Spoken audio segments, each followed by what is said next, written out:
Well, everyone, it's time for us to go and take a look at some of the worst iPhones that you can actually go ahead and pick up in the later part of 2023. And these are ones I would not recommend any single person to buy as of this point. Now, the first thing I'd recommend doing is go ahead and seeing which particular iPhones are no longer supported with software. Now, with these particular devices, these can range all over the place, but the big thing to keep in mind is that with the iPhones that are kind of unsupported, the iPhone 7, 7 Plus, iPhone 6s, 6s Plus, first generation iPhone SE and below are iPhones I would completely avoid buying like crazy. These are iPhones that are no longer going to be getting updates, and it doesn't make any sense at all to buy these things anymore. So those are probably some of the worst ones to buy. Now, if you're still using them, like, okay, whatever, but I would recommend updating as soon as possible. These things are not secure anymore, and your best bet is to get on a version of software that is actually secure, like iOS 17. And this kind of brings me to the next set of devices, in my opinion, are the iPhones that are kind of supported but not really, which are the iPhone 10s, iPhone 8, and iPhone 8 Plus.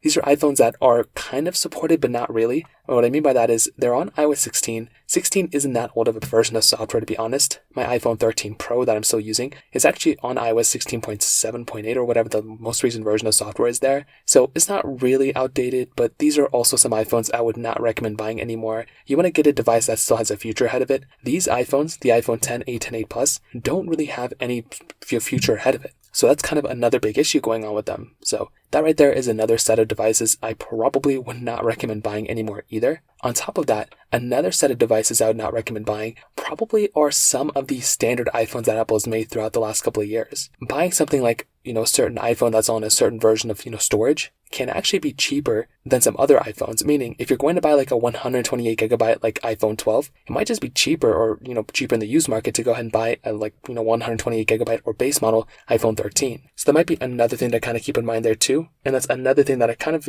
have kind of seen throughout the last couple of years. Now, on top of that, another massive thing to keep in mind is that iPhones that are currently kind of overpriced. I think if you have the money, the iPhone 15s are great, but you don't really have to buy those things. You can always buy something like an iPhone 14 or an iPhone 14 Pro, and an iPhone 14 Pro is going to be better than an iPhone 15. So if you're looking at like last year's Pro models compared to this year's base models, I would just recommend buying last year's Pro models if I'm being honest. If you don't mind skipping on some of the cooler features that are kind of new, I think that's the way I'd probably recommend going. So those are some iPhones I probably would not recommend buying anymore. If you have any other thoughts or questions, let me know in the comment section below. Hit the like button, that'll mean so much, but definitely hit that subscribe button. More importantly than everything else, I love every single one of you guys. Hopefully I'll catch you guys in the next video. Peace out till then.